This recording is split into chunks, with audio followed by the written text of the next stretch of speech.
What's going on, Panther Nation? This is your boy Nick Branscombe, aka the Rational Carolina Panthers fan.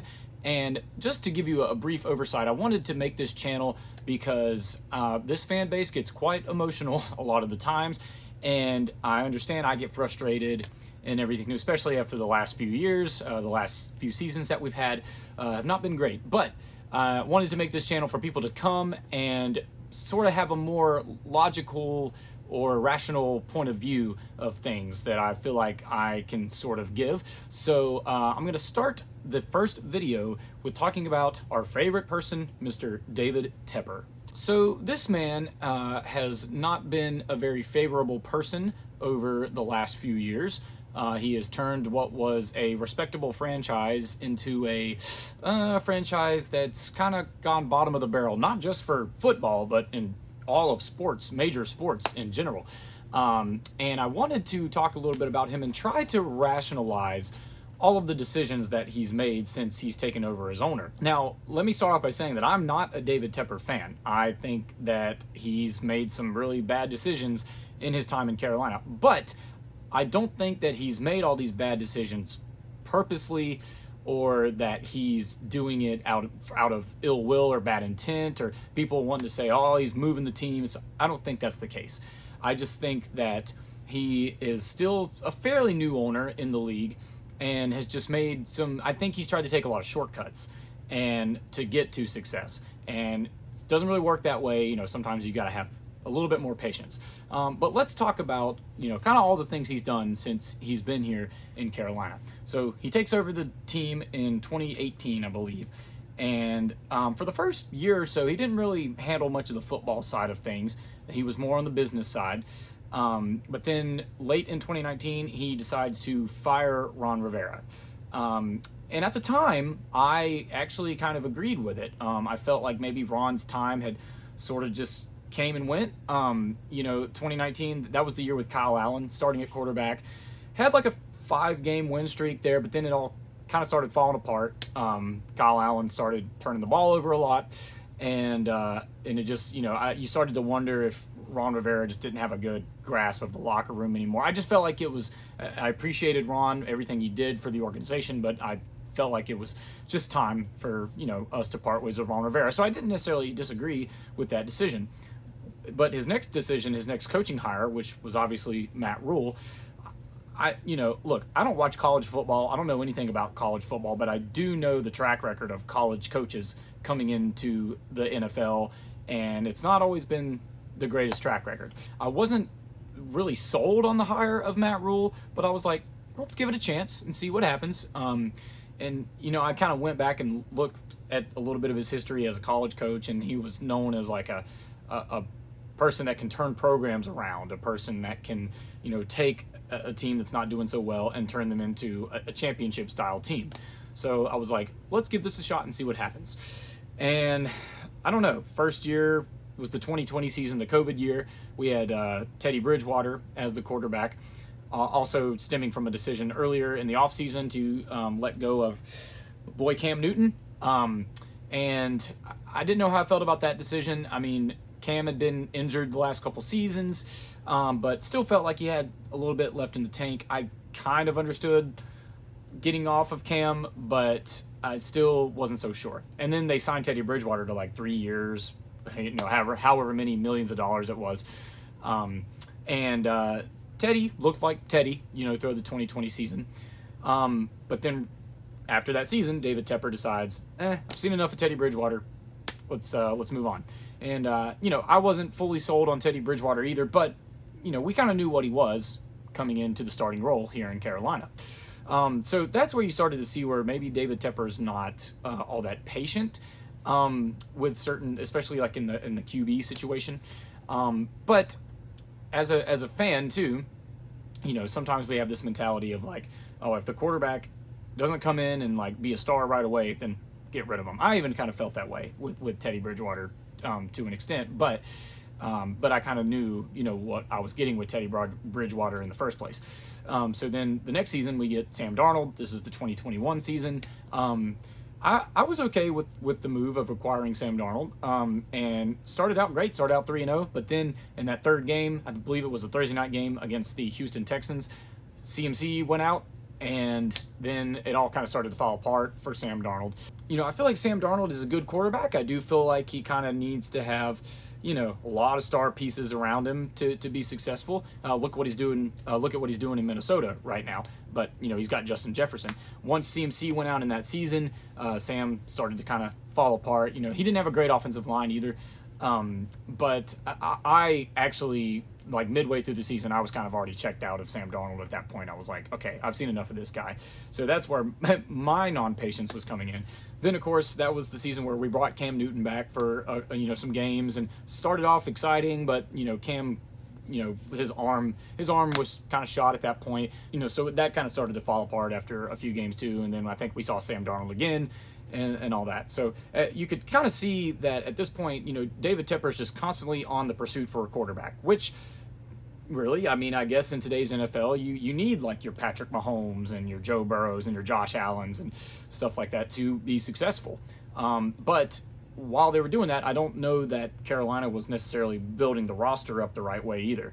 The offensive line was inconsistent. 2021, the offensive line was not good. 2022, the offensive line was good again. 2023, the offensive line was bad again. So, I don't know that they were necessarily building the roster the right way. So then we get into the 2022 offseason. In comes Baker Mayfield, though he kind of came in late, so I don't know that he was able to grasp the playbook as well as he could have. Even with that, though, I was still kind of shocked at how poorly Baker Mayfield played with us. Outside of like the second half of that first game against Cleveland, he really didn't look like normal Baker. And I've always liked Baker. I was really excited when Baker was coming here, but he just looked horrible most of the games he played in. So then, of course, we put in PJ Walker for a few games, has that really cool Hail Mary touchdown to DJ Moore, but he was a little streaky, inconsistent. Then we bring Sam Darnold back in, and Sam Darnold actually looks pretty good. Oh, also, too, in the middle of this season is when we fired Matt Rule. And so talking about David Tepper not having any patience, I do think that he did show patience with Matt Rule. He gave him into his third year in 2022, and that was what we start that season like 1-4, 1-5, something like that. That's when Matt Rule got fired, and rightfully so. But so I think Tepper did show some patience with Matt Rule. Gave him plenty of time, and he just couldn't get the job done. Didn't really know what he was doing. So in comes Steve Wilks, and Steve Wilks manages to turn this team around and find an identity in the run game with Deontay Foreman and Chuba Hubbard, and Sam Darnold's looking really good. The only problem, though, was that season when Steve Wilks took over, it's like there was inconsistency. We'd win one game, then lose the next, then win one game, then lose the next. And then, of course, we were right there in the thick of things for the NFC South at the end of the season, and then we lost to Tampa Bay right there. Started out well. I think we started that game like 14-0, but then Tom Brady and Mike Evans did Tom Brady and Mike Evans things, and Sam Darnold fumbled the ball at the end of the game, and that was the end of the era of Sam Darnold and Steve Wilks. Now, here's where I think David Tepper really screwed up the most. I personally think we should have rolled with Steve Wilks and kept Sam Darnold on and just built the roster from there.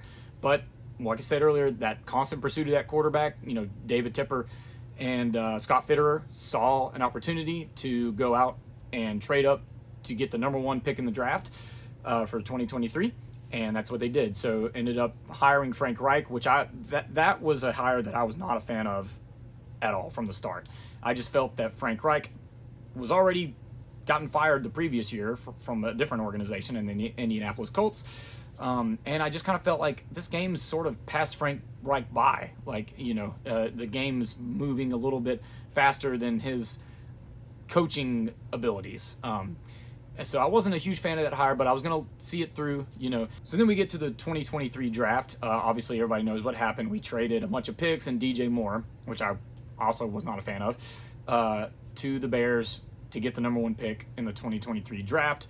The two top quarterbacks in that draft were Bryce Young and C.J. Stroud. Like I said earlier, I don't know anything about college football, so I didn't know really anything about Bryce Young or C.J. Stroud, but I did know that I wanted C.J. Stroud just because he was a taller quarterback. Bryce Young is a shorter quarterback, and I wanted a guy that was taller. But the general consensus amongst the media and sports experts was that Bryce Young had this crazy good processing ability and ability to read defenses really well and stuff. So I do firmly believe that if we had taken C.J. Stroud, the Houston Texans would have taken Bryce Young. So I don't necessarily fault David Tepper for wanting to take Bryce Young over C.J. Stroud, but me personally, I would have picked CJ, and looking back on it, that would have probably been the right decision, because now we're into this season and Bryce Young is benched. Former number 1 overall pick has been benched in favor of Andy Dalton. But the 2023 season, they didn't do Bryce really any favors. The offensive line, like I said, was bad. The receivers were never getting open. But he had a whole offseason to get acclimated to Dave Canales' offense, and first 2 weeks of the 2024 season looked abysmal. He had to be benched. I think the right choice was made. I know there's this whole talk of, you got to see it through because you gave up so much for him and all this stuff. But honestly, I was like, no, you can't keep trotting him out there and looking that bad. He regressed so hard from last year. He didn't look great last year, but he at least showed some flashes here and there. This year, the first 2 games, I mean, he couldn't get the ball down the field.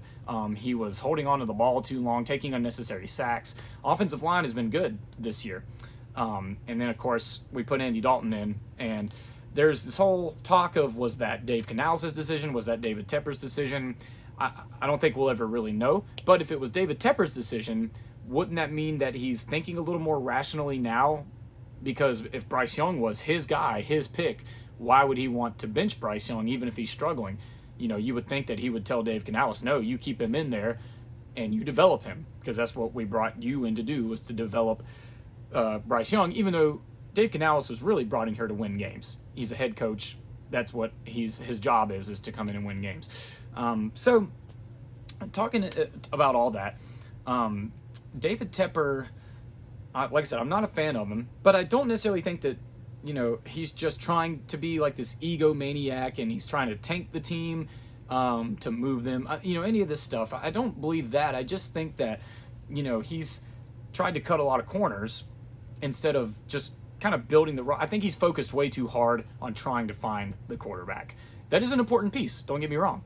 But I think that building the roster and then building the roster first and then getting that quarterback in there, whether it be through the draft or the right veteran, that would have been the way to go. But instead, we've just been, so super glued into trying to find a quarterback. But it is still a team game. The quarterback, as we've seen, the quarterback can make a difference, like Andy Dalton the other day in the win against the Raiders. But it's still a team game, and you've got to have good pieces around for it to be successful. And as far as Bryce Young is concerned, that's what's real concerning about him. He has a good team around him, but he still regressed a lot. You got to wonder if maybe his psyche was broken last year when he was struggling a lot, but still showing flashes. So I don't know. What do you guys think? I think that David Tepper is probably a nice guy. He just has a lot of money, and with a lot of money comes a lot of thinking that the right ways to do stuff instead of kind of just letting the football people take care of everything. I don't necessarily fault him for wanting to be a huge part of his own team's success, but he did say this past offseason that he's in the background now, and so far we haven't really heard from him in the offseason or since the season began. Like I said, a lot of people speculate that he made the decision to bench Bryce Young. It could have been a situation where Dave Canales just went up to David Tepper and was like, look, this is what I'm doing. You can like it or not. I'm doing this for the betterment of the team, and that could have been the case too. But anyways, man, I hope you guys enjoyed this first video. Let me know in the comments what you think about David Tepper, all your positive or negative comments. And if you liked this content, please subscribe to this channel and give a like to this video. And if you guys enjoy this content, I'll continue to make more of it. But anyways, this is the Rational Carolina Panthers fan signing out.